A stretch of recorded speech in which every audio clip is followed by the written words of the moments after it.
Hello students, today I am going to teach you all the poem for your midterm examination, and the title is of course The Voice of Rain.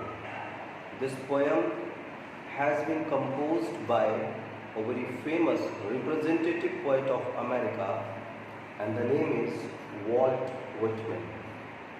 Walt Whitman is not actually, he does not need any introduction as he is an icon in himself. He not only represented the literature of America but also glorified the culture and the things everywhere in the world through his pen. Okay? The poem that we are going to discuss today, in this poem there is a dialogue that is between the poet and the voice of rain. As we know that rain cannot have a voice. Rain cannot have a voice, and therefore in this poem, throughout the poem in fact, rain has been personified. About personification, I told you all that whenever inanimate objects are personified, whenever lifeless objects are described as a living being, they are called personification. It means they are personified. Okay. Likewise, experience is the best teacher. Experience is not a person but a feeling. But in this sentence, the word experience has been described as it is a living creature. So this is what personification. Here in this poem also, we have found that the rain, it has been talking to the poet, and we know well that rain cannot talk to anyone. Okay, so the rain has been personified throughout the poem. So just as I told you that this poem is a dialogue, and it is a dialogue between the poet and the rain itself. So let's begin the poem line by line and try to know the conversation that has been done between the poet and the rain. Okay, so the stanza goes like, "And who art thou? Said I to the soft falling shower." Now here the poet is putting a question. He is asking to the rain, who are you? Art stand for art. Thou stand for you. Okay, so who are you? The poet is asking. Said I, it means the poet is asking. And to whom the poet is asking? The poet is asking to the soft falling shower. And soft falling shower means the rain. Which is strange to tell, gave me an answer as her translated. Though it is very strange, the poet has mentioned the word strange. He is saying it's very strange. Though which very strange to tell.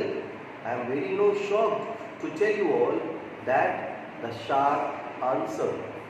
And here I am going to translate the thoughts that the rain has described in the following lines. As we are not, that conversation was actually done between the poet and the rain only. That's why poet is going to translate the thought of the rain to all of us. So what the rain has said. Let us go through. I am the poem of earth, and said the voice of the rain. The voice of rain. Rain said. And what rain said? I am the poem of earth. I am the poem of earth. It means the rain has compared herself to the life cycle of earth. So she is saying that I am the poem of earth. Eternal I rise, impalpable, out of the land and the bottomless sea.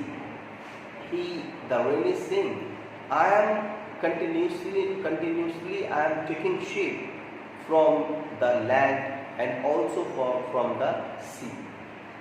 Upward to heaven, whence vacuously formed, altogether changed and yet the same. Now in these lines the rain is talking, and rain is talking about the cycle the water cycle, we can understand it from the water cycle, from the water cycle of science.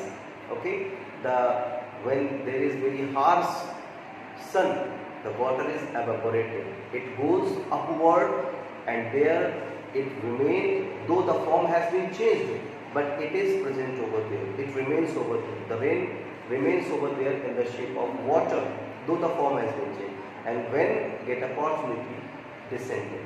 Okay. So what is written over here? Upward to heaven. The rain is going upward, means and vaguely formed.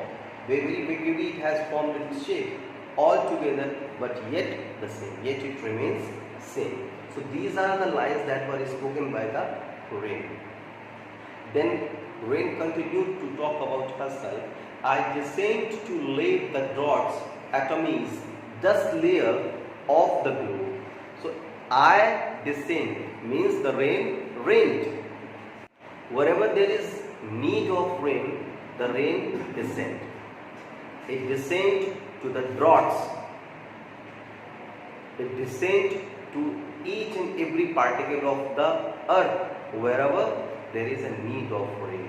Okay, and all that in them without me were seeds only, and the seeds that are there which are nothing without me, latent, unborn, they are hid, they are unborn, and forever by day and night, means throughout the day, throughout the night, the seeds that are hid inside the earth, I give back life to my own origin. The rain is saying that I return life to my own place of origin. The rain has what is the origin place of rain? Of course, it is earth. From earth, rain has taken its shape. Okay, by evaporation, through evaporation. So now the rain is returning the life to her own origin place. Okay, and make pure and beautify. Finally, she is making pure the entire surroundings and also decorating the entire things with the greenery. For song issuing from its birthplace after fulfillment, wandering, ragged or unragged, duly with love returns. Now, in the concluding two lines of the poem, the poet has compared the voice of rain with his own song. Just like a song, they take their origin from the poet's mouth, go everywhere, whether they are noticed or not, and finally return to the poet. Similarly, the rain also goes everywhere, and doesn't matter you are complaining or not, she returned to its place of origin. So this is all about the poem, The Voice of Rain. I hope the thing is clear. If still there is any doubt, you are most welcome to School WhatsApp. Thank you.